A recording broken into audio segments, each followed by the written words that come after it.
Pronto, está gravando. Eu vou mencionar um ponto aqui interessante que tem a ver com tudo que nós fazemos, né? Porque no final das contas, se a gente observar todas as informações que chegam até nós, né, durante o dia, a quantidade de informação, a quantidade de pensamentos que nós temos, já foi catalogado, né, foi registrado isso, é um negócio assim meio, sabe, meio ridículo. A quantidade de informações que nós processamos, a quantidade de informações de pensamentos que nós geramos. É muita coisa, é muita coisa. Então, todas essas informações são a máquina, não é? Que é o cérebro funcionando para executar a sua função básica, que é a sobrevivência, a sua função secundária, que é justamente a produção de prazer, de satisfação, porque tem a sobrevivência. Uma vez que a sobrevivência está organizada, daí vem a vivência, não é? A experiência de viver, que é o que tornará tolerável a experiência justamente, não é? de levar a vida adiante, né? Depois tem o departamento que seria de juntar essas duas peças para dar sentido a tudo isso, né? Peraí, ok, tudo bem, porque assim, depois de uma festa, né? Depois do domingo, depois da festa, você chega em casa, pode ser que seja como consequência de uma ressaca, então ocorrem os pensamentos, né? Mas poxa vida, o que eu fiz? Ou então alguma coisa errada que você fez durante o momento e tal, então começa a reavaliação. Então esse momento de reavaliação é o momento em que nós reavaliamos o nosso sentido, né, do porquê nós vivemos, do porquê nós vivemos cada dia, né? E viver cada dia é muito importante, né? Viver o dia, viver o momento, viver cada dia é importante.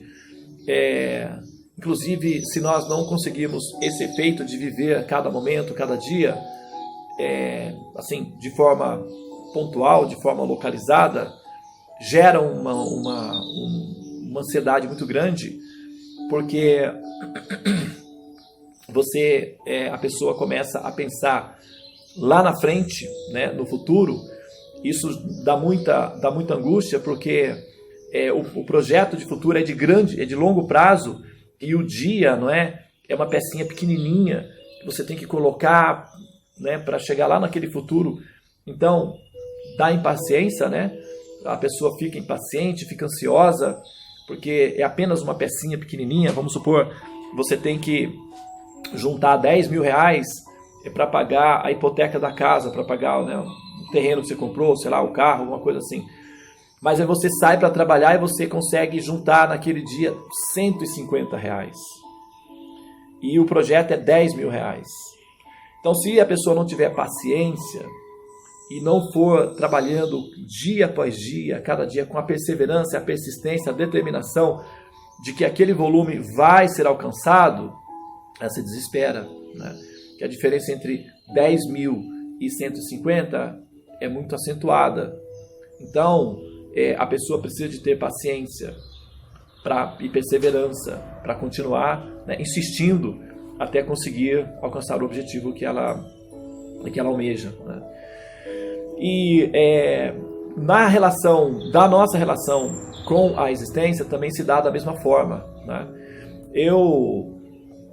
A vivência, a experiência da vida, do dia a dia, ela tem o seu sentido de ser nessas três funções: sobrevivência, manter a saúde, o corpo e tal, sobrevivência; vivência, experiência de prazer, vivendo com os amigos, servindo um prato para o filho, colocando a comida do gato, molhando a planta, indo ao supermercado fazer a compra. Então esses pequenos detalhes, que é uma terapia funcional ocupacional, é onde nós extraímos o prazer, não é, do dia a dia, o prazer da vida, etc. Só que isso não é uma plataforma muito segura, porque justamente o que acontece. Em algum momento, isso pode não ser o suficiente para produzir a satisfação que a pessoa precisa.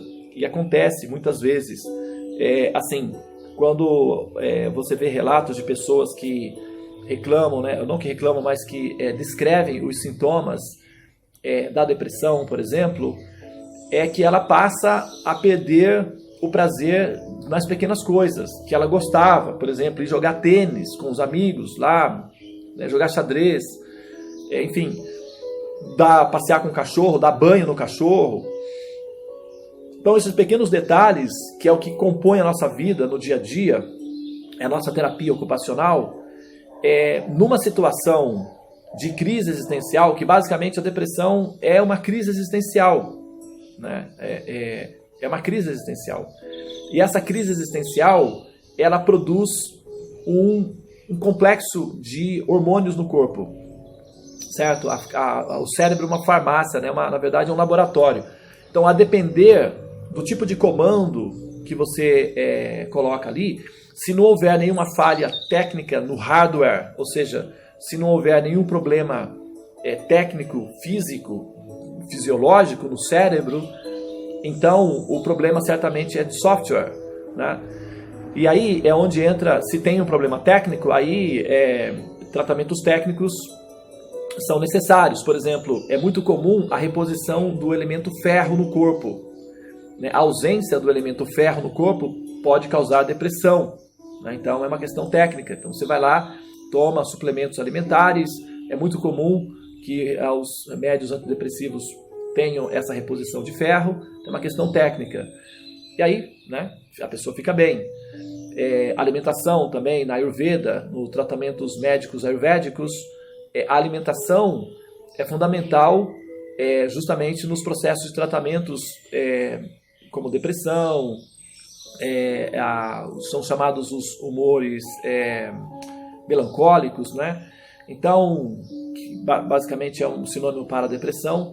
A alimentação e o sadhana são requeridos para que a pessoa reponha fisicamente alguns dos elementos que vão dar a sensação de bem-estar. Ela consegue de volta a sensação de prazer ao varrer a casa, ao ir até o curso sei lá, que ela está fazendo lá. Então, recupera-se o estímulo de prazer nas pequenas coisas, que é na terapia funcional ocupacional, que é o que faz a vida, enfim, como a gente se ocupa na vida, né? Mas, quando a crise existencial ela é radical, ou ela é acentuada, então a mera reposição dos elementos, dos metais no corpo, podem não ser suficientes, né? Porque a questão já não é mais, não se resolve no hardware, no software. E aí, nesse caso, ter um compêndio de informações, de conhecimento que justifique o nosso passo a passo de cada dia vai ser fundamental para gerar anticorpos ou resistência emocional, resistência psicológica perante a pressão da existência, tá? É um jogo, né? E o jogo vai pressionar. E essa pressão que a existência produz deprime o jogador, que ele se sente acuado, ele se sente esmagado, ele se sente oprimido diante da pressão do jogo, que é a vida em si, né? E aí vem as decepções, né? As projeções de felicidade, porque como nós somos almas, nós projetamos intuitivamente felicidade, ok? Mesmo aqueles que estão, por exemplo, vamos colocar um exemplo radical aqui, aqueles que estão pensando em suicídio, aqueles que pensam em suicídio, aqueles que se suicidam, ou aqueles que começam a trilhar um caminho de um suicídio lento, que é uma autodestruição interna, seja através de um vício, como por exemplo o alcoolismo, ou cigarro, ou drogas, etc., que é uma é um suicídio mais lento, mas ele chegará em algum momento no ponto final, né? Então, o que acontece? Mesmo uma pessoa nessa condição, na verdade, ela está projetando felicidade. Ela está buscando felicidade. Só que ela está buscando a felicidade nesses moldes, nesse contexto. Ok? Então, em última análise, alguém que está pensando em cometer o suicídio, ela está tentando eliminar o sofrimento. E eliminar o sofrimento é somente a primeira etapa de buscar a felicidade. Não se pode ser feliz sem paz. Né? E uma pessoa que está sofrendo, ela primeiro precisa chegar na plataforma inicial, que é a paz. E ela pensa em obter a paz, destruindo o equipamento que ela está jogando, que é o próprio corpo. É uma técnica, ela vai tentar essa técnica, é uma jogada. Né? E ela vai apostar que essa jogada vai dar certo. Né? É uma aposta, que é o que o jogador está fazendo. Vou quebrar o equipamento e aí vai ficar tudo bem. Né? Vai ficar tudo ótimo, vai ser tudo resolvido. É uma aposta, ela não tem nem certeza disso, mas ela vai apostar. E assim são os jogadores, cada um aposta naquilo que acredita. E quando nós olhamos o histórico da inteligência do universo, essa aposta, ela se demonstra ser insuficiente, ela se demonstra ser inferior e irracional. Ela não é uma aposta inteligente, do ponto de vista do que nós observamos no universo, na inteligência do universo. Por quê? O que nós observamos na inteligência biológica do universo é uma cooperação para o aperfeiçoamento. Mesmo do ponto de vista da evolução natural, que é a seleção natural da evolução, proposta pelos pensadores, né, chamados naturalistas, os pensadores pragmáticos, né, para não falar materialistas, porque muitos desses pensadores não são materialistas. Eu, por exemplo, não sou um pensador materialista, mas o processo da seleção natural é algo que é totalmente, assim, da perspectiva védica, é aceitável, né? Inclusive é compreensível e é até demonstrável. Então, falar que houve um processo de evolução natural e de seleção natural não conflita com a explicação védica da criação do universo. Então, muito embora eu parta de um princípio de que a evolução natural é uma afirmação coerente do ponto de vista da observação, isso não faz de mim necessariamente um pensador materialista. Então, eu não acho que essa afirmação seja apropriada, né? O próprio Charles Darwin, ele não era exatamente um materialista. Ele tinha muitos conflitos teológicos entre si. Inclusive, ele demorou muito para fazer o livro, porque ele tinha conflitos teológicos. Ele nasceu numa família de religiosos, ele próprio era religioso, a esposa dele era muito religiosa. Então, ele tinha muitos conflitos teológicos em si. Mas, a pressão, né, do desenvolvimento do filme ao qual ele fazia parte, né, como coadjuvante, foi maior, e ele fez o que fez porque tinha que fazer aquilo. Então, foi feito.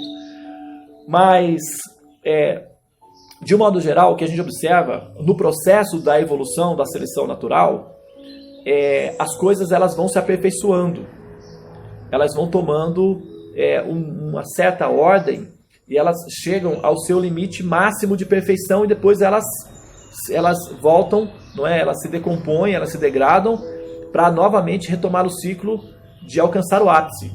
Então toda a mecânica do universo está projetada para alcançar a perfeição, que é o máximo possível, é o clímax daquela construção, né? Como uma fruta, por exemplo, uma flor, ela está ali na forma de elementos degradados, que seria, no caso, os resíduos da terra. E isso se mistura a uma semente e vai se desenvolvendo, as peças vão se juntando até chegar ao ápice dessa criação, que é uma flor desabrochada, emitindo perfumes e capaz de se reproduzir, né? Capaz de provocar a reprodução. Então é o ápice. Depois ela vai retornar ao seu processo original. Mas quando ela chega no processo original, ela tende a subir novamente. Então a gente vê que toda a estrutura foi montada para haver crescimento, para haver desenvolvimento, não é? E a técnica do suicídio em si, ele é uma conclusão irracional justamente por esse fato, né? Se nós pegarmos todos os seres humanos, vamos dizer assim, todos os seres humanos da Terra, e nós adotássemos o critério de suicídio para todos, né? Todo mundo aderiu ao suicídio, foi feita uma enquete, ótimo. Então vamos todo mundo nos suicidar, porque afinal de contas é uma proposta válida e produtiva. Beleza, chegamos a essa conclusão, então nos suicidamos. Então o que acontece? Uma extinção, né? Ocorre uma extinção da raça.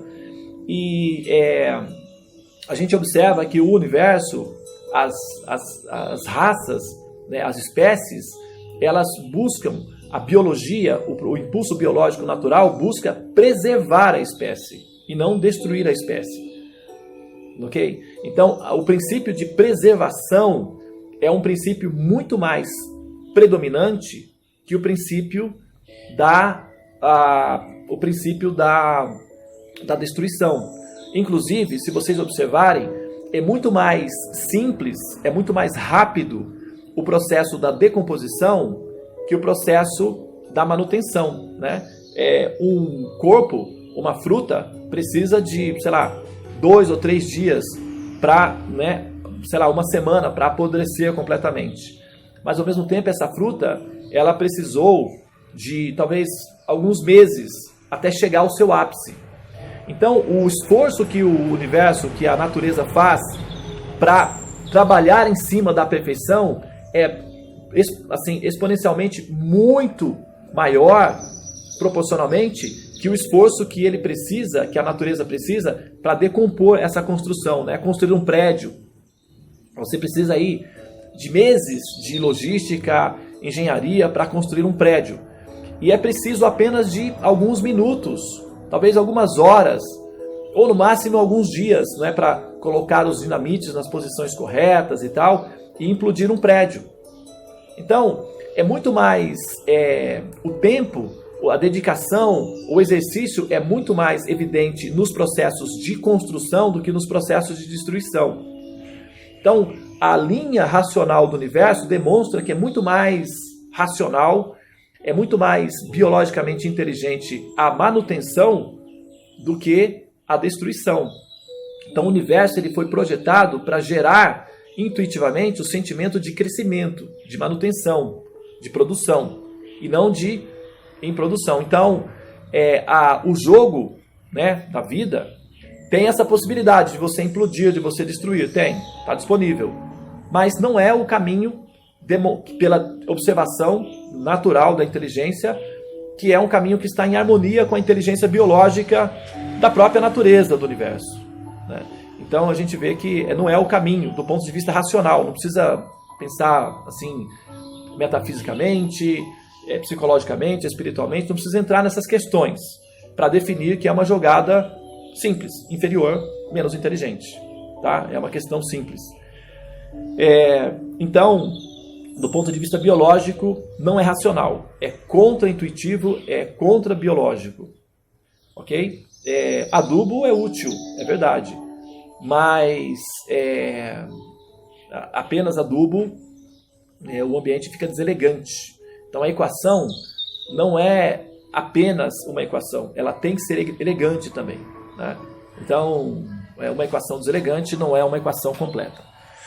Muito bem, esse é um ponto. Eu estou falando isso daí porque hoje, ontem, eu estava assistindo a um vídeo explicando sobre o universo, porque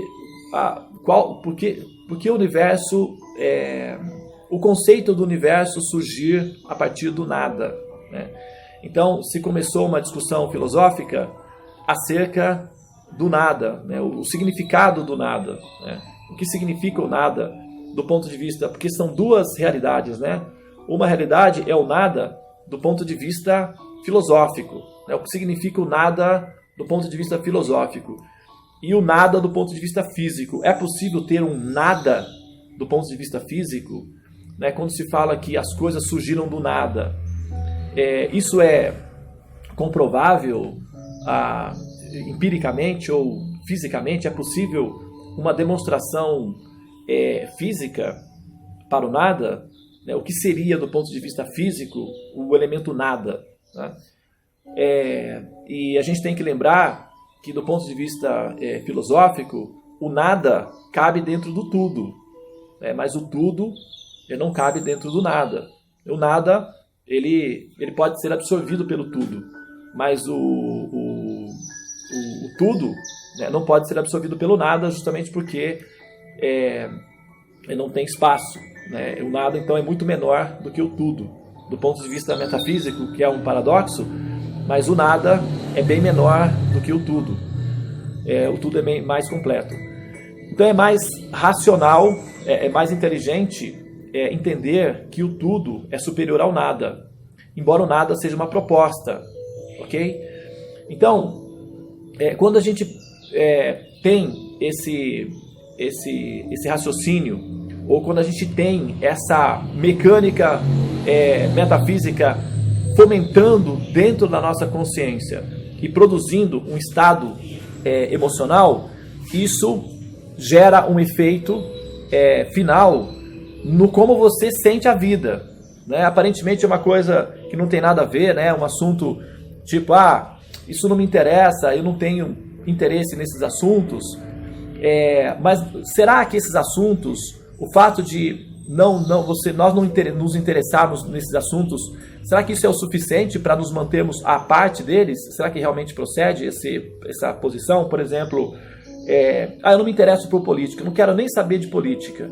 Mas se o pessoal tomar uma decisão lá em Brasília que corta o seu salário em 30%, aí você vai se interessar por política. Você vai querer saber por quê, você vai querer saber se é possível alterar isso, né? Então aí você vai se interessar por política. Nós não nos interessamos pela política, é verdade, mas o que acontece é que as decisões tomadas pelos políticos afetam a nossa vida. Então, o fato de nós permanecermos alienados ou alheios às decisões políticas não significa necessariamente que isso não nos afetará em algum momento, não nos atingirá em algum momento, né? Então, da mesma forma, o fato de nós não termos uma posição filosófica, uma posição metafísica perante a existência, não significa necessariamente que as consequências desse alienamento, ou dessa alienação, ou desse alheamento, não vá produzir sobre nós um efeito, e esse efeito pode ser sentido na forma de esperança, na forma de entusiasmo, na forma de satisfação em existir, ou na forma de desesperança, de desentusiasmo e na depressão do processo de existir. Então vai dar efeitos diferentes, dependendo do que você tem como base conceitual na hora de observar a existência. Tá certo? Então, quando uma pessoa, eu não sei, não assim, ainda não fiz não deu tempo de fazer esse rastreamento, essa avaliação, mas em algum momento a gente vai acabar fazendo isso daí, para ver dentro do nosso grupo, entre nós, o nível de impersonalismo. Nós vamos, em algum momento, precisar medir na nossa consciência, na consciência do grupo, inclusive, no termômetro, a taxa de impersonalismo. Que nível está o nosso impersonalismo? Não, eu não sou impersonalista. Será? Né? Aí a gente vai ter que medir para verificar, porque o fato de nós afirmarmos que nós não somos impersonalistas não significa necessariamente que não haja resíduos conceituais, programas instalados que funcionem com base no conceito impessoal de existência. E o conceito impessoal de existência é uma tradução, é um sinônimo para o niilismo. E o niilismo significa o nada, tecnicamente falando, né? O vazio, o nada. Então, a definição de como é que nós entendemos a origem do universo ou como é que o universo é formado e como nós estamos lidando com isso para poder entender a nossa própria existência. A gente precisa entender o universo, de como ele passou a existir, o porquê ele existe e como nós somos fragmentos do universo. Então, entender o porquê o universo existe automaticamente também nos dá uma chance maior de entender o porquê que nós existimos, e das definições possíveis à nossa disposição para lidar com essas questões, né, essas dificuldades. Nós temos as alternativas, que é basicamente, trocando em miúdos, né, se a gente reunir todas as filosofias do planeta, todas as filosofias produzidas pelos seres humanos, nós vamos encontrar duas definições bem evidentes, né? Uma que é o impersonalismo, que é a noção nihilista de nada, de vazio, de impessoalidade, e uma intuição de pessoa, né? Uma intuição pessoal, de que há uma pessoa, de que há um princípio pessoal como base fundamental para justificar a existência toda. Então, nós, como buscadores, nós como almas que investigamos, que procuramos entender o sentido da existência, nós vamos necessariamente transitar entre esses dois trilhos, tá? A gente vai transitar aí, entre esses dois níveis, ok? E ao transitar nessas duas colunas, nesses dois túneis, os efeitos que isso vai produzir sobre nós vai ter uma experiência química, ou seja, vai ser experimentado quimicamente, como emoção, como sensação, na hora em que você acorda pela manhã, não é? Na hora em que você em que você pega o seu Uber para ir até o seu trabalho, produz uma química. Então, como você experimenta a química do existir? Né? Que tipo de química a sua concepção de existir produz sobre você? Porque como nós somos seres sensíveis, nós sentimos as coisas, e através do processo de sentir, nós nos baseamos, né? Nós nos ocupamos, por exemplo, porque alguém deveria se preocupar em ir ao supermercado, em fazer compras, em trazer a casa, em limpar a casa, em organizar a casa, em pagar o aluguel da casa ou em comprar uma casa. Porque alguém se esforçaria tanto para fazer tudo isso, porque tudo isso dá muito trabalho. Não apenas pela sobrevivência, porque dá para sobreviver de muitas maneiras. Tem pessoas que não fazem nada disso, vão para a rua e vivem como mendigos ou andarilhos, simplesmente, né, por opção. Tem outros que simplesmente abandonam tudo e vão para os monastérios, viram monges, vão para os Himalaias, vão viver retirados, né? Então, assim, o que motiva para que isso seja feito? A química que isso produz, a sensação que isso produz, né? A felicidade, talvez, de ver os amigos reunidos, a felicidade de ver os filhos próximos reunidos. Então, são sensações de felicidade o que nos move. Então, nós não podemos negar o fato de que nós somos movidos pelas sensações. São as sensações que nos motivam, que nos impulsionam e que nos pressionam para que nós façamos as coisas das formas como nós fazemos. Então, nós somos motivados pelas emoções. E as emoções, elas são o resultado, elas são sentidas como resultado consequente do tipo de cultivo, de percepção de existência que nós temos em relação à vida, né? Por exemplo, um pai, ele pode simplesmente ir embora de casa e abandonar todos os filhos para trás. Raramente uma mãe faz isso, mas pode acontecer também. Mas que pressão biológica ou filosófica, que tipo de conceito de existência uma pessoa tem para tomar essa atitude, né? E qual o efeito colateral que isso produz nos outros em termos de sensação e nela própria, já que nós somos motivados por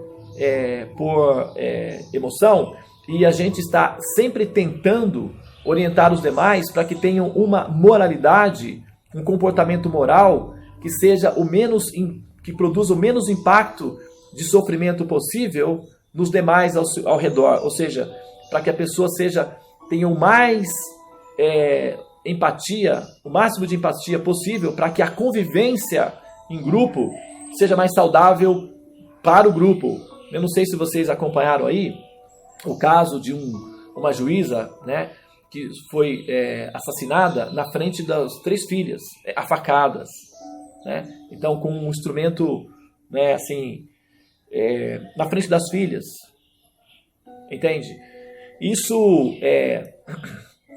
que tipo de concepção de existência esse ser tem que faz com que ele, né, tome essa atitude, que é uma atitude não apenas violenta, mas uma atitude egoísta ao extremo, porque ele não matou apenas a mãe ali, a mulher, né? Ele matou as filhas. Praticamente, emocionalmente, essas crianças, elas estão... Como é que essas 3 pessoas vão superar o fato de terem perdido os pais simultaneamente diante deles, de uma maneira tão brutal, né? Porque o pai matou a mãe na frente das crianças. Essas crianças viram a forma como a mãe foi assassinada pelo pai. Então, tanto o pai e a mãe estão mortos. E as próprias crianças, basicamente, né, elas vão vivenciar uma terapia de existência que vai incluir essa experiência dentro do composto, né? Então, essas pessoas, elas vão começar a pensar, mas por que existe isso? Por que Deus permite isso, né? As pessoas vão dizer, não, porque Deus é bom, Deus é amor e Deus protege. E a questão que essa pessoa vai levantar, se Deus é amor e protege, por que não protegeu a minha mãe, não me protegeu? Daí vai entrar as crises existenciais. E se ela não tiver um compêndio de informação que dê a ela condições de passar por essa terapia de maneira integral, então esse jogador ou essas jogadoras, né, que são essas 3 pessoas, essas 3 crianças, elas terão então um motivo assim, para justamente implodirem também. Então, num caso extremo, radical como esse, a pessoa tem diante de si uma experiência que justifique a implosão interna. E no caso de não haver experiências radicais como essa, de extrema tensão, existem micro-experiências individuais que têm a mesma conotação dessa situação aí, não é? Cada um de nós tem as próprias experiências de frustração, de traição, de abandono, de bullying, de desamor, de desafetos, pelos quais nós passamos e que são micro-experiências que são o suficiente para justificar a nossa implosão emocional, a nossa implosão interna, a nossa autodestruição, que é um caminho disponível. Mas, do ponto de vista da lógica biológica do universo, não é o caminho mais inteligente, proativo, racional. Isso significa o quê? Significa que nós vamos ter que agir como o universo, na inteligência do universo, porque o universo, sendo uma inteligência suprema, nós, ao harmonizarmos com a inteligência do universo, o que nós fazemos? Nós ressignificamos as coisas, nós reciclamos as coisas. A fruta cai, apodrece no chão, e o que faz a natureza? Ressignifica aquilo, retransforma aquilo, processa aquilo e oferece outra coisa totalmente renovada. Então, ressignificar as experiências da vida, reciclar as experiências da vida, está de acordo com a inteligência biológica. E para isso vai ser preciso o quê?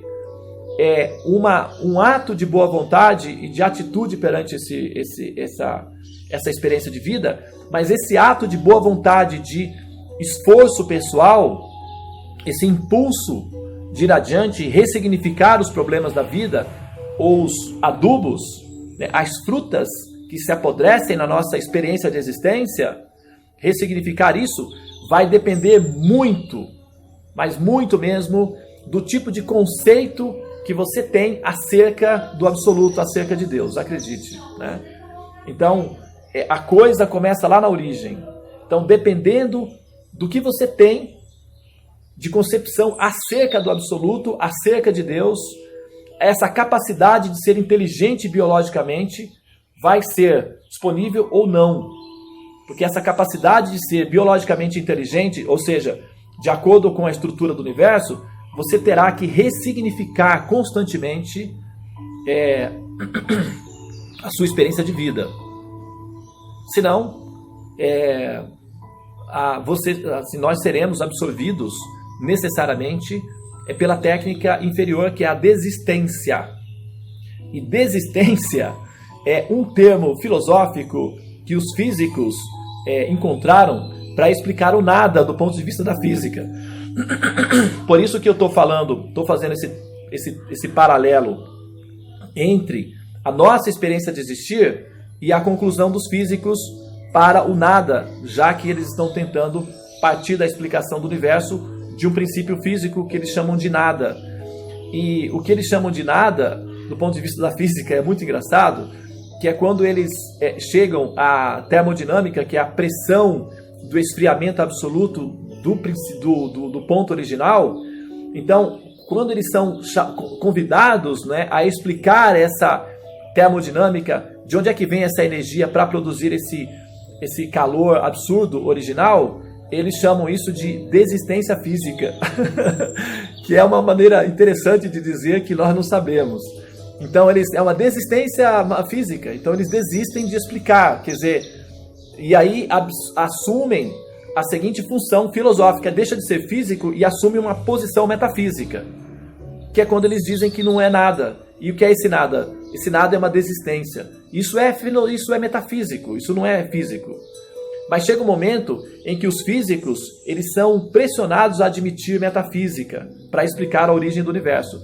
E quando chega nesse ponto, o efeito psicológico que isso dá é uma desistência existencial. Então, não entender de maneira coerente a origem de como as coisas funcionam é justamente chegar a um nível de desistência. E a desistência emocional é uma tradução para a depressão. Então, a pessoa que está deprimida, ela está em estado de desistência. Que desistência? Desistência metafísica, desistência emocional. Então, o que ela tem como base filosófica produz um estado emocional, que é uma química psicológica, que é o que ela vai sentir. Então, dependendo do que ela cultiva de conhecimento, produz uma desistência. E essa desistência não é racional, não é inteligente do ponto de vista da ciência e da biologia natural do universo. Tá? Então, o negócio é o seguinte: trocando em miúdos, o bagulho é louco, não é que é? A vida é dura, o bagulho é louco. O negócio é lutar mesmo, né? E claro, essa luta depende da qualidade de ferramentas que você tem. E a nossa ferramenta, não é o conhecimento védico. E essa ferramenta, eu posso falar por mim pessoalmente, né? Essa ferramenta, ela é muito eficaz. Né? Ela é muito eficaz. Então, eu acho que é uma luta que vale a pena ser lutada, divulgar esses conhecimentos védicos, e aqui estou eu, e concluir a minha palavra. São 8 horas e 15 minutos. Não vai dar assim tempo de nós, né, comentarmos. Se alguém ouvindo a palestra, se alguém ouvir novamente ou quiser colocar alguma pergunta, alguma observação, então fica à disposição, tá bom? A Anali fez uma observação interessante aqui, olha só. Infelizmente preciso sair, mais uma palestra incrível e tal. Mas quem sabe um dia Devananda possa falar sobre o suicídio de crianças. Grande dia a todos e até amanhã. Namastê. Olha só que interessante, né? Suicídio de crianças. É interessante isso daí. A criança mais nova do mundo, na história do mundo, né? Assim, que foi